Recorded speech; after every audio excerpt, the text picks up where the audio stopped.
ఒక బౌల్‌లో half KG chicken నీట్‌గా వాష్ చేసుకొని, అందులో తగినంత సాల్ట్, హాఫ్ టీ స్పూన్ పసుపు, అలాగే 1 టేబుల్ స్పూన్ దాకా కారం, 1 టీ స్పూన్ దాకా అల్లం వెల్లుల్లి పేస్ట్ యాడ్ చేసుకోవాలండి.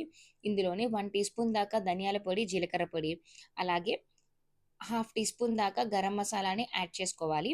ఇందులో హాఫ్ లెమన్‌ని స్క్వీజ్ చేసుకొని, ఈ మిశ్రమాన్ని మొత్తం కలిసేలాగా బాగా మిక్స్ చేసుకోవాలండి. ఇందులో ఒక ఎగ్‌ని యాడ్ చేసుకోవాలి.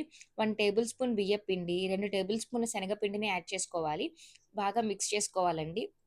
ఇప్పుడు ఇందులో మస్టర్డ్ ఆయిల్ అంటే ఆవ నూనెని 2 టేబుల్ స్పూన్ల దాకా యాడ్ చేసుకొని మ్యారినేట్ చేసుకోవాలి. 2 గంటల పాటు ఫ్రిడ్జ్‌లో పెట్టుకున్నాక స్టవ్ ఆన్ చేసుకొని ఇట్లా ఆయిల్ పెట్టుకొని షాలో ఫ్రై చేసుకోవాలండి. మనం కావాలంటే డీప్ ఫ్రై అయినా చేసుకోవచ్చు. చికెన్ బాగా ఫ్రై అయ్యాక దీనిపైన కొద్దిగా ధనియాల పొడి, జీలకర్ర పొడి, అలాగే గరం మసాలా, వేయించుకున్న జీడిపప్పు పలుకుల్ని యాడ్ చేసుకోవాలి. అంతే మన టేస్టీ చికెన్ ఫ్రై రెడీ అయిపోయిందండి. టేస్ట్ అయితే యమ్మీ యమ్మీగా ఉంటుంది.